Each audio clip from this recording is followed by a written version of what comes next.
Shalom dan selamat pagi bagi kita semua keluarga besar Gereja Betel Indonesia, Jemaat Maustara Rapat Indah, Harapan Elok Sagara City, Makassar, Pekanbaru, Medan, Parongin, Layambat. Puji Tuhan, Yesus Kristus adalah Tuhan yang terus-menerus menyertai, memberkati, menolong, menopang kita. Dia tidak pernah membiarkan dan meninggalkan kita. Terbukti Bapak dan Ibu, jemaat terkasih, sepanjang malam ini Tuhan sudah sertai kita dan istirahat kita, hingga pada pagi hari kita dibangunkan dengan tubuh yang sehat, tubuh yang diberkati oleh Tuhan. Sebagaimana biasanya sebelum kita melakukan segala tugas kita akan membaca firman Allah. Namun sebelumnya mari kita tunduk kepala, kita akan berdoa. Bapa kami dalam sorga, padamu di saat pagi hari ini kami bersyukur kepadamu sebab Engkau yang baik dalam setiap kehidupan kami. Terima kasih Bapa, terima kasih sebelum memulai aktivitas dan kegiatan kami dalam sepanjang hari ini. Kiranya Tuhan senantiasa berkati kami Bapa melalui sabda kebenaran firman yang boleh senantiasa kami baca, mendengarkan selama hari ini. Biarlah firman yang senantiasa kami baca boleh senantiasa terus menguatkan, memampukan kami dalam menjalani kehidupan kami lepas hari. Terima kasih Bapa, terima kasih. Dalam nama Tuhan kami Yesus Kristus kami berdoa kepadamu. Haleluya. Baiklah, saat ini kita akan membaca dalam kitab 1 Korintus pasal yang ke-15 dengan judul perikop kebangkitan Kristus. Dan sekarang saudara-saudara, aku mau mengingatkan kamu kepada Injil yang aku beritakan kepadamu dan yang kamu terima, dan yang di dalamnya kamu teguh berdiri. Oleh Injil itu kamu diselamatkan, asal kamu teguh berpegang padanya, seperti yang telah kuberitahukan kepadamu, kecuali kalau kamu telah sia-sia saja menjadi percaya. Sebab yang sangat penting telah kusampaikan kepadamu, yaitu apa yang telah kuterima sendiri, ialah bahwa Kristus telah mati karena dosa-dosa kita, sesuai dengan kitab suci, bahwa ia telah dikuburkan dan bahwa ia telah dibangkitkan pada hari yang ketiga sesuai dengan kitab suci, Bahwa ia telah menampakkan diri kepada Kefas dan kemudian kepada ke-12 muridnya. Sesudah itu ia menampakkan diri kepada lebih dari 500 saudara sekaligus. Kebanyakan dari mereka masih hidup sampai sekarang, tetapi beberapa di antaranya telah meninggal. Selanjutnya, ia menampakkan diri kepada Yakobus, kemudian kepada semua rasul. dan yang paling terakhir dari semuanya ia menampakkan diri juga kepadaku, sama seperti kepada anak yang lahir sebelum waktunya. karena aku adalah yang paling hina dari semua rasul, bahkan tidak layak disebut rasul, sebab aku telah menganiaya jemaat Allah. Tetapi karena kasih karunia Allah, aku adalah sebagaimana aku ada sekarang, dan kasih karunia yang dianugerahkannya kepadaku tidak sia-sia. Sebaliknya, aku telah bekerja lebih keras daripada mereka semua. Tetapi bukannya aku, melainkan kasih karunia Allah yang menyertai aku. Sebab itu, baik aku maupun mereka, demikianlah kami mengajar dan demikianlah kamu menjadi percaya. Kebangkitan kita. Jadi, bila mana kami beritakan bahwa Kristus dibangkitkan dari antara orang mati, bagaimana mungkin ada di antara kamu yang mengatakan bahwa tidak ada kebangkitan orang mati? Kalau tidak ada kebangkitan orang mati, maka Kristus juga tidak dibangkitkan. Tetapi andai kata Kristus tidak dibangkitkan, maka sia-sialah pemberitaan kami dan sia-sialah juga kepercayaan kami. Lebih daripada itu, kami ternyata berdusta terhadap Allah. Karena tentang Dia kami katakan bahwa Ia telah membangkitkan Kristus, padahal Ia tidak membangkitkannya. Kalau andai kata benar bahwa orang mati tidak dibangkitkan. Sebab jika benar orang mati tidak dibangkitkan, maka Kristus juga tidak dibangkitkan. Dan jika Kristus tidak dibangkitkan, maka sia-sialah kepercayaan kamu dan kamu masih hidup dalam dosa. Demikianlah binasa juga orang-orang yang mati dalam Kristus. Jikalau kita hanya dalam hidup ini saja menaruh pengharapan pada Kristus, maka kita adalah orang-orang yang paling malang dari segala manusia. Tetapi yang benar ialah bahwa Kristus telah dibangkitkan dari antara orang mati sebagai yang sulung dari orang-orang yang telah meninggal. Sebab sama seperti maut datang karena satu orang manusia, demikianlah juga kebangkitan orang mati datang karena satu orang manusia. Karena sama seperti semua orang mati dalam persekutuan dengan Adam, demikian pula semua orang akan dihidupkan kembali dalam persekutuan dengan Kristus. Tapi tiap-tiap orang menurut urutannya, Kristus sebagai buah sulung, sesudah itu mereka yang menjadi milik pada waktu kedatangan. Kemudian tiba kesudahannya, yaitu bila mana ia menyerahkan kerajaan kepada Allah Bapa, sesudah ia membinasakan segala pemerintahan, kekuasaan, dan kekuatan. Karena ia harus memegang pemerintahan sebagai raja sampai Allah meletakkan semua musuhnya di bawah kakinya. Musuh yang terakhir yang dibinasakan ialah maut. Sebab segala sesuatu telah dilakukannya di bawah kakinya. Tetapi kalau dikatakan bahwa segala sesuatu telah ditaklukkannya, maka teranglah bahwa ia sendiri yang telah menaklukkan segala sesuatu di bawah kaki Kristus itu tidak termasuk di dalamnya. Tetapi kalau segala sesuatu telah ditaklukkan di bawah Kristus, maka ia sendiri sebagai anak akan menaklukkan dirinya di bawah Dia yang telah melakukan segala sesuatu di bawahnya, supaya Allah menjadi semua di dalam semua. Jika tidak demikian, apakah faedahnya perbuatan orang-orang yang dibaptis bagi orang mati?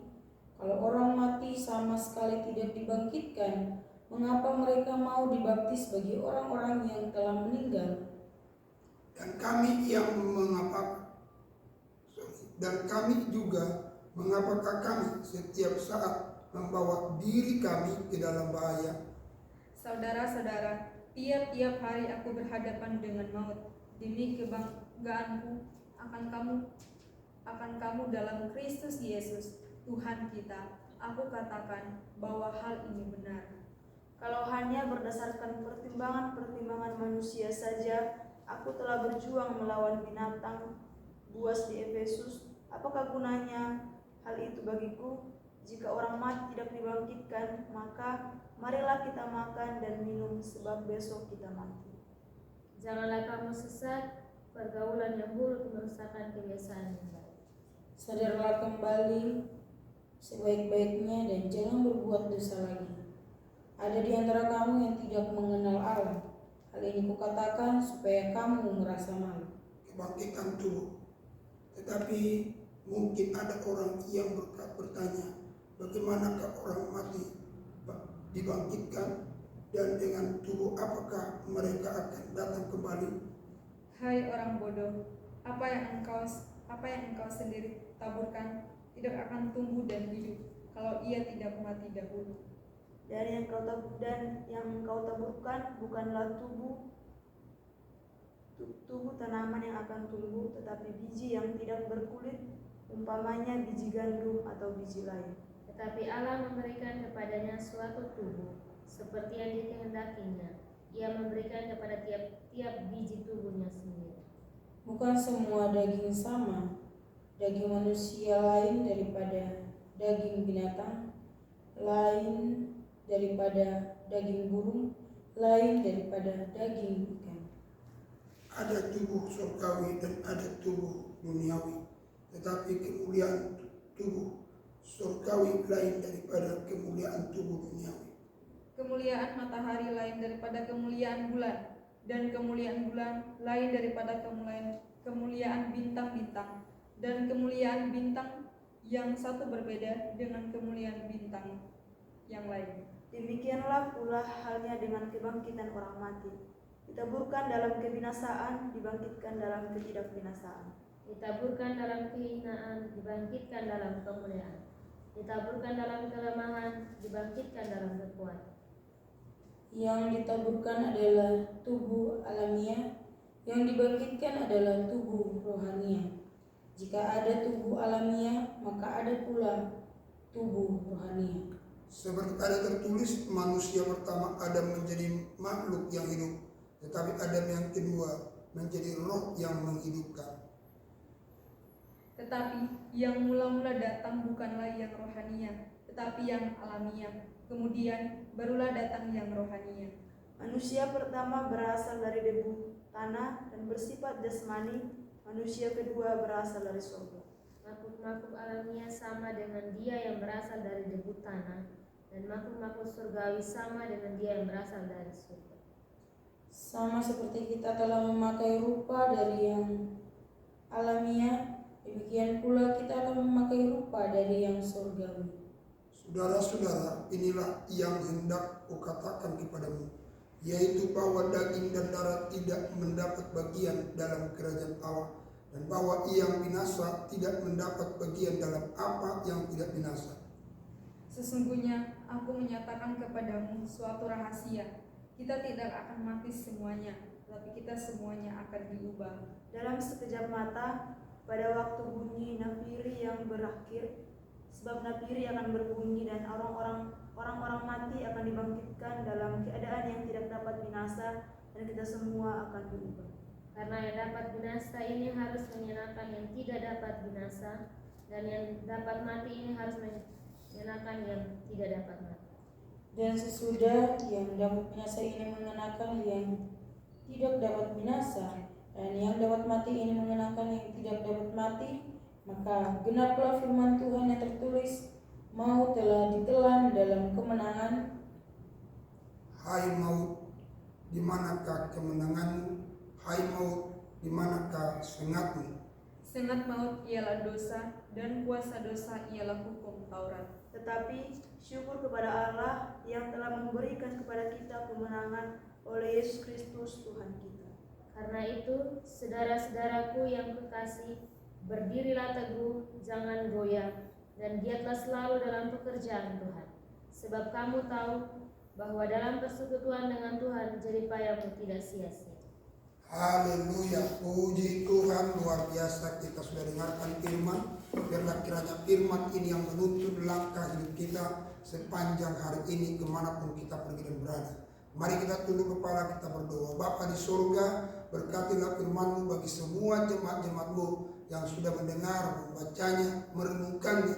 Biarlah firman itu yang terus menjadi pelita bagi kaki terang bagi jalan mereka. Kuasa firman itu yang meneguhkan mereka dalam tantangan apapun. Mereka tidak mundur, tetap maju karena Tuhan ada bersama dengan firman yang meneguhkan dan menguatkan kami semua. Terima kasih Tuhan, berkatilah kami sepanjang hari ini. Apa yang kami kerjakan, baik bertani, berdagang, berusaha, berwira swasta, dan bahkan mungkin kami ada pegawai negeri, kami diberkati Tuhan, ditolong Tuhan, dijaga, dipelihara Tuhan, dilindungi oleh Tuhan. Terima kasih Tuhan, terpuji Engkau. Dalam nama Yesus buat berhasil apa yang kami kerjakan seturut dengan mau dan kehendak-Mu. Terpujilah Tuhan. Dalam nama Tuhan Yesus Kristus kami berdoa dan bersyukur. Haleluya. Mari Bapak dan Ibu Saudara, kita akan angkat dua tangan, kita terima berkat Tuhan. Kasih karunia Allah Bapa, anugerah Tuhan Yesus Kristus, persekutuan dalam Roh Kudus menyertai, menjaga, memelihara keluarga sampai besok sampai selama-lamanya. Di dalam nama Tuhan Yesus Kristus. Haleluya. Amin. Baik, puji Tuhan, jemaat terkasih, jangan pernah takut, maju terus dan tetap semangat. Haleluya. Amin.